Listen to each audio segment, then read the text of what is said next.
So here is the breaking news.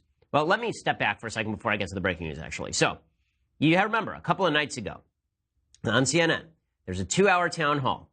And this town hall special was specifically designed to make gun owners, members of the NRA, Second Amendment advocates, feel as though they were morally inferior, as though these people were somehow responsible for the horrors of what had happened inside that school over in Parkland, Florida. And all of that was nonsense, of course. The sheriff of Broward County, Scott Israel, did this beating of his chest and this wailing and gnashing of teeth, blaming the NRA and the availability of AR-15s. Well, now we know exactly why this shooting happened. And it happened because authorities failed on every single level. All of them. It wasn't just the FBI got 2 calls and did nothing. It wasn't just the Broward County Sheriff's Office received 39 separate calls to this piece of crap's home over the course of 7 years. It wasn't just that. Now we have even more information. You ready for this? I mean, you want to talk bombshells? Here are the bombshells. On Thursday night, the American public learned that Broward County Sheriff's Office was told in November that the Parkland shooter, quote, could be a school shooter in the making, but deputies didn't bother to write up a report. That report came just weeks after a relative called urging the BSO, the Broward County Sheriff's Office, to seize his weapons. Then, here's the even more shocking news. We learned that an armed school resource officer, this one's just mind-boggling, an armed school resource officer at Marjorie Stoneman Douglas High School sat outside and waited for 4 minutes. The entire shooting episode was 6 minutes. The Broward County deputy was outside, heard the shots, waited outside with his gun for 4 minutes, and did not enter the school. Okay, that attack ended with 17 dead people, including at least a dozen dead kids. And the Broward County Sheriff's deputy, whose job it was, he's the armed school officer. It is his job to rush that guy.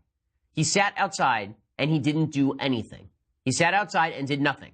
We also know, by the way, that the school's security mechanism was tape delayed. So whatever they were seeing on the cameras was 20 minutes, running 20 minutes behind. So this guy was sitting outside, but apparently he heard the gunshots and he did nothing. Even the Broward County Sheriff himself, Steve Israel, acknowledged this yesterday in a press conference. Shocking stuff.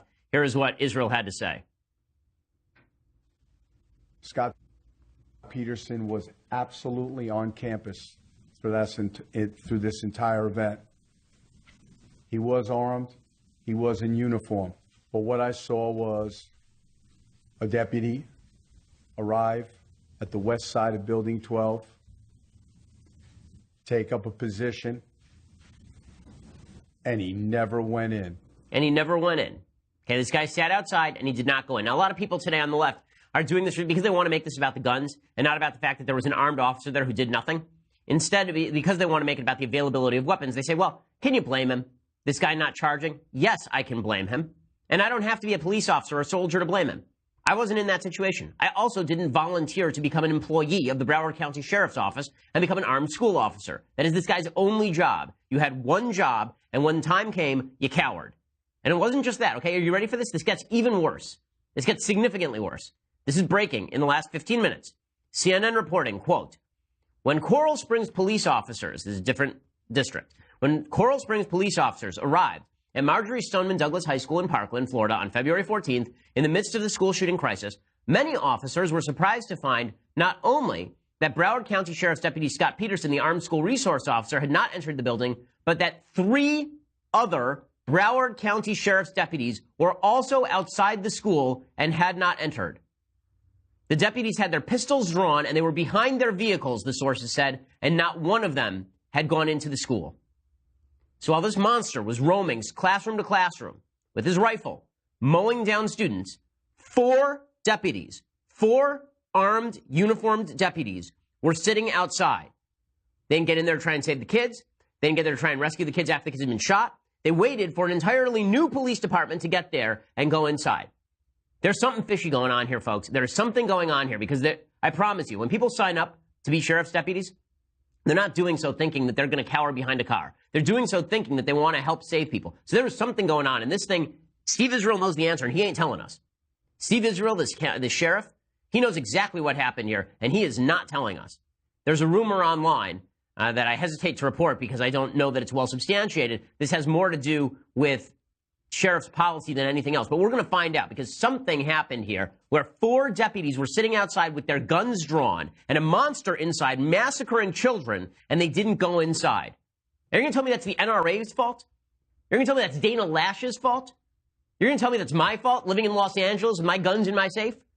You're going to tell me that's the fault of 100 million gun owners who weren't there, many of whom would have rushed the shooter and tried to do something, just like what happened in the Texas church shooting, where an armed citizen took down the bad guy? That guy was just an armed citizen, did a hell of a lot more than any of these cops did in Broward County. This is insanity. And I'll tell you something that's even more insane. Here's something that's even more insane. Again, remember, just a couple of days ago, it was this schmuck, Steve Israel, who was standing on stage amidst a bunch of the citizens from Broward County and shouting at Dana Lash and telling Dana Lash that it was her fault that all of this had happened, that it was the NRA's fault that all of this has happened, virtue signaling and posturing about how we just need to get guns out of the hands of bad people. Well, the guns were in the hands of the right people, but they didn't do a damn thing, according to CNN. This is the worst law enforcement failure in modern American history. 17 dead people because there were cops waiting outside who didn't go in there. And here's the thing that's amazing about this, okay? So I ripped on the CNN special because I thought that it was an emotional setup. I think that it was an emotional setup. It was specifically designed to destroy the proponents of Second Amendment rights. It was, I thought, disreputable. I thought it had no news value. It was just 2 minutes of hate. It was Orwell's 2 minutes hate. Okay, but here's what makes it even worse. While Israel was doing this, there were questions, right? Because all this came out this morning. There were questions that came out over the last couple of days about what Israel knew and when he knew it. Because now we know he's admitting it full on that he had a deputy there who didn't pull his gun and didn't go inside. And now we're finding out from CNN there were 3 more deputies. So the question is, when did he know that? Did he only find out about that after he ripped Dana Lash to shreds, and after he ripped the NRA to shreds, and after he blamed Second Amendment proponents for what happened? Or did he know that while he was on that stage, and is he such a dishonest piece of human debris, that he went on that stage and blamed everybody but himself when he's the guy in power, he's the guy with the star on his chest? He's the man responsible for taking care of those kids. That is his duty. That is his job. That is what he was hired to do. That is what he's paid to do. That's what he'll get his pension from. And that guy was standing there. So when did he know it? Well, fortunately for us, CNN reports. This isn't me reporting it. In Daily Wire reporting it. In a right-wing piece of news media reporting it. Ain't Fox News. This is CNN. Okay, according to Coral Springs City Manager Mike Goodrum, on February 15th, the day after the shooting, this is a direct quote from CNN. Okay, direct quote from CNN. The Coral City Springs city manager, chewed out Steve Israel over that malfeasance on February 15th. He approached him the day after the shooting. He said, my people told me that they got there and your people were outside doing nothing. Which means that not only did Israel probably know it, he was informed of it directly by somebody else. And then a week later, he went on national television and ripped somebody who had nothing to do with it and blamed them for the problem. How disgusting is that? How repulsive is that? I mean, that is just the level of moral despicability necessary to do that is just astonishing.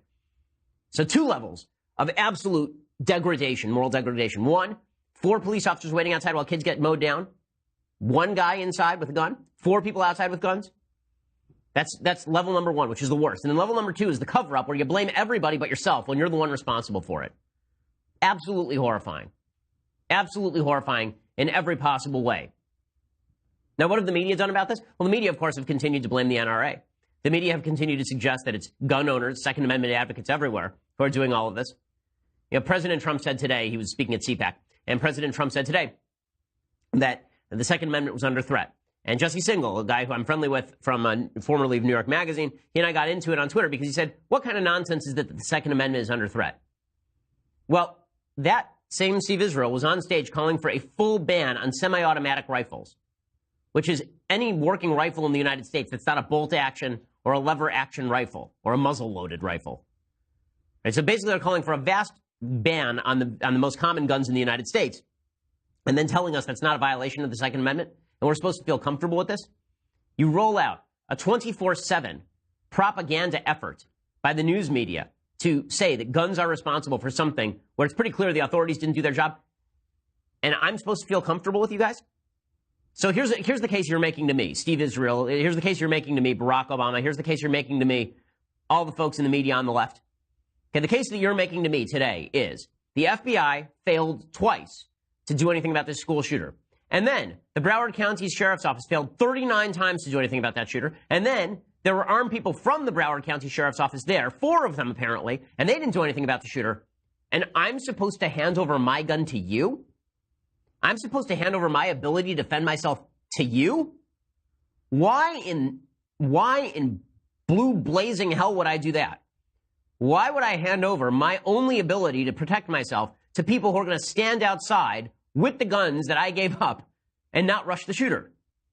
Again, the people in the media are just, it's Scott Israel, not Steve Israel, rather. The people in the people in the media have been attempting to spin away from this story all day. Now it's even worse, obviously, because it's not just one officer, it's four. The way they've been spinning away from this, so Lawrence O'Donnell was the worst. Lawrence O'Donnell last night goes on TV and he says, how can you expect one man to charge into the line of fire, even if he's wearing a uniform? I love these same people who say that the cops are racists, the cops are pathetic, we shouldn't trust the cops, we can never trust the cops, and now all of a sudden they're the big defenders of cops. They only like cops when cops don't actually do anything, apparently. So this cop didn't run in, he didn't do anything. So Lawrence O'Donnell says, you know why he didn't do that? Because the muzzle velocity of a rifle is 3 times the muzzle velocity of a handgun. So the officer's gun had a lower muzzle velocity than the shooter's rifle. Do you have any idea how ridiculously stupid this is? This defense? So is the idea that this guy would be able to avoid a fired bullet from a handgun? Does he have Matrix-like ability? As soon as he picks up an AR, suddenly he can bend over backwards like Keanu Reeves and make sound waves in the air behind the bullet? Is that the idea here? Let's say they're standing 100 feet apart. We'll do a quick back